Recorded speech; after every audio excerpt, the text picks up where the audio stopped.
JNTH third year BTech ట్రిపులీలో BEFA subject అంటే business economics and financial analysis.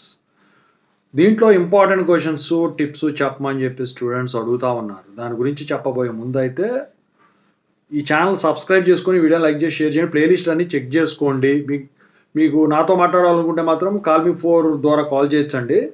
ఇక PDFs అలాంటివి ఏమైనా ఉంటే టెలిగ్రామ్లో షేర్ చేస్తానండి. ఇక ఈ వీడియోకి హైప్ ఇవ్వండి. ఇక టాపిక్లో వెళితే బెఫా సబ్జెక్టు మన సబ్జెక్ట్ కాదు, అది ఎంబీఏ వాళ్ళ సబ్జెక్ట్ అండి. పేపర్ వాల్యుయేషన్ కానీ క్వశ్చన్ పేపర్ సెట్ చేసేది కానీ వాళ్ళే చేస్తారు, ఆ డిపార్ట్మెంట్ వాళ్ళే. సో కొంచెం స్ట్రిక్ట్గా ఉంటుంది. మీరు ఎంత బాగా రాసినా కూడా ఎక్కువ పాయింట్లు ఎక్స్పెక్ట్ చేయొద్దు. ఇక యూనిట్ 1 గురించి మాట్లాడుకుంటే introduction to business and economics. So ఇందులో స్టార్ట్ క్వశ్చన్స్ ఎలా ఉంటాయంటే డిఫైన్ బిజినెస్, డిఫైన్ ఎంటిటీ, లేకపోతే డిఫైన్ లియబిలిటీ అని చెప్పేసి ఇలాంటివి అడుగుతాడు అనమాట. లేకపోతే ఏమైనా ఎగ్జాంపుల్స్ అడిగేదానికి ఛాన్స్ ఉంటుంది. ఇక ఎస్ఏ క్వశ్చన్స్ పరంగా చూసుకుంటే state and explain the following అని చెప్పేసి బిజినెస్ ఏ క్వశ్చన్ ఇస్తాడు, బి ఎంటిటీ ఇస్తాడు, టైప్స్ ఆఫ్ బిజినెస్ ఎంటిటీస్ అని చెప్పేసి అడుగుతాడు.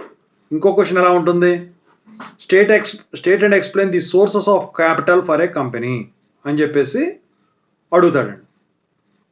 అది బిజినెస్ పరంగా. ఇక ఎకనామిక్స్ పరంగా చూస్తే what is the significance of economics అని చెప్పేసి అడుగుతాడు. Compare micro economics and macro economics అని చెప్పేసి ఇస్తాడు. So define money supply and inflation activity అని చెప్పేసి అడుగుతాడు. What are the different phases of business cycle అని చెప్పేసి, what is the role of business economist అని చెప్పేసి అడుగుతాడండి. అది యూనిట్ 1. యూనిట్ 2 చూసుకున్నట్టయితే demand and supply analysis. So ఇందులో ఎలాస్టిసిటీ ఆఫ్ డిమాండ్లో షార్ట్ క్వశ్చన్స్ ఎలా ఉంటాయి. Define elasticity. ఫిజిక్స్లో ఉండే డెఫినేషన్ కాదండి ఇది, బిజినెస్లో ఉండేది, ఇది వేరే ఉంటుంది. సో సిగ్నిఫికెన్స్ ఆఫ్ ఎలాస్టిసిటీ అని అడుగుతాడు. సో ఈ షార్ట్ క్వశ్చన్స్ ఇలా అడుగుతాడు. ఎస్ఏ క్వశ్చన్స్ వచ్చేసరికి define elasticity, what are the factors affecting elasticity of demand అని చెప్పేసి అడుగుతారండి. So how elasticity of demand will be used in decision making అని చెప్పేసి అడుగుతారండి. What is meant by demand forecasting, state and explain the characteristics of good demand forecasting అని చెప్పేసి అడుగుతారండి. కొన్నిసార్లు ఏమంటాడంటే different state and explain different methods of demand forecasting. ఇక supply అనాలిసిస్లో what are the functions of supply function, లేకపోతే state and explain law of supply అని చెప్పేసి అడుగుతాడు. ఇక యూనిట్ 3 చూసుకుంటే production, cost, market structures and pricing. ఇందులో ప్రొడక్షన్ అనాలిసిస్లో డిఫైన్ ప్రొడక్షన్ ఫంక్షన్ అని చెప్పేసి అడుగుతాడండి. ఇక తర్వాత ఎస్ఏ క్వశ్చన్స్ పరంగా చూస్తే so state and explain the production analysis with 2 variable inputs, లేకపోతే what are the different types of production functions అని చెప్పేసి ఇస్తాడు.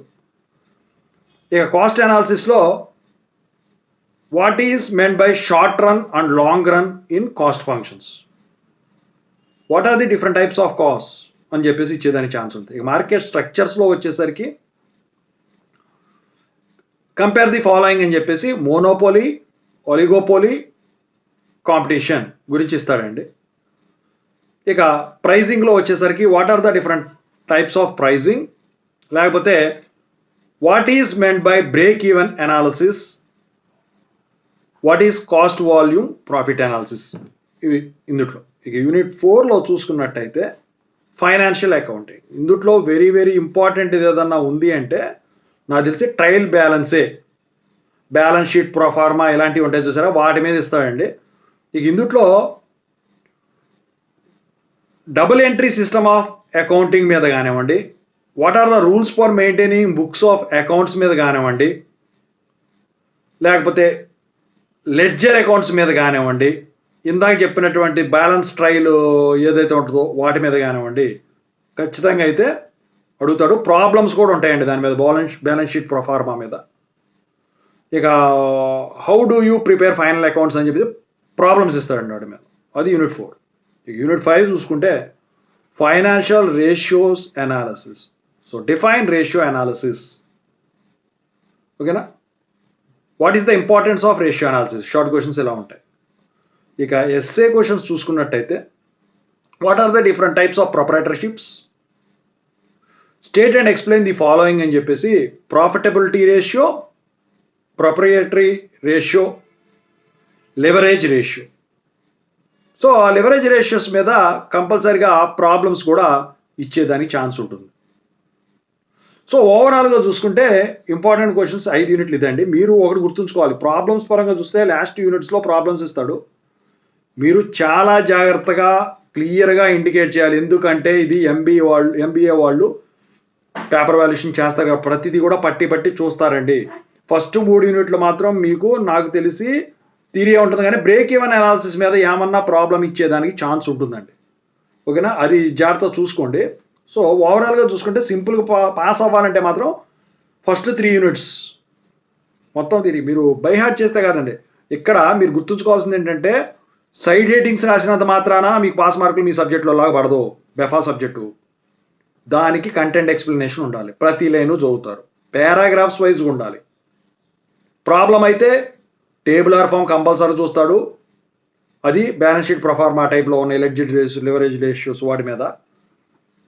ఏ బ్రేక్ ఈవెన్ అనాలిసిస్ మీద అయితే ఆ కర్వ్స్ కూడా చూస్తాడండి, క్యారెక్టరిస్టిక్స్. ఓకేనా. సో మీరు ఏంటంటే 40 పేజీలు ఉందనుకోండి బుక్, 36 పేజీలు ఉందనుకోండి ఫర్ ఎగ్జాంపుల్, 34 36 బుక్లెట్లో. సో మీరు ఎంత రాసినా కూడా సరిపోని సబ్జెక్ట్ ఏదన్నా ఉంది అంటే బెఫానే.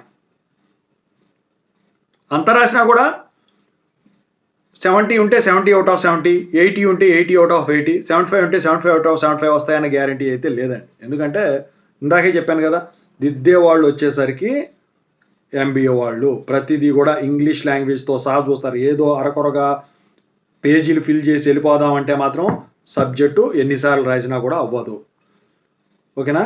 మీరు 5 యూనిట్లో చదువుకోవాల్సిన సబ్జెక్ట్ ఏదైనా ఉంది అంటే నేను ఎప్పటి నుంచో కూడా చెప్పేది బెఫానే. అది మీరు డిప్లొమాలో చదివిన సబ్జెక్టు ఉంటుంది కదా, ఇండస్ట్రియల్ మేనేజ్మెంట్ అని అవి. సో అదైనా కానివ్వండి, ఇక్కడ బెఫా అయినా కానీ దాని కొనసాగింపే ఇది డిప్లొమాలో కనుక ఉంటే. ఓకేనా. సో ఓవరాల్గా అయితే ఇదండి, అడ్వాంటేజెస్ డిసడ్వాంటేజెస్ అవి కూడా నేర్చుకోండి. రియల్ టైమ్ అప్లికేషన్స్ గురించి తెలుసుకోండి బిజినెస్ గురించి, అప్పుడు మీకు ఇది ఈజీగా అర్థమవుతుంది. ఏదో చిల్లర కొట్టో లేకపోతే చకోడి షాపో చూసుకుంటే సరిపోతుంది.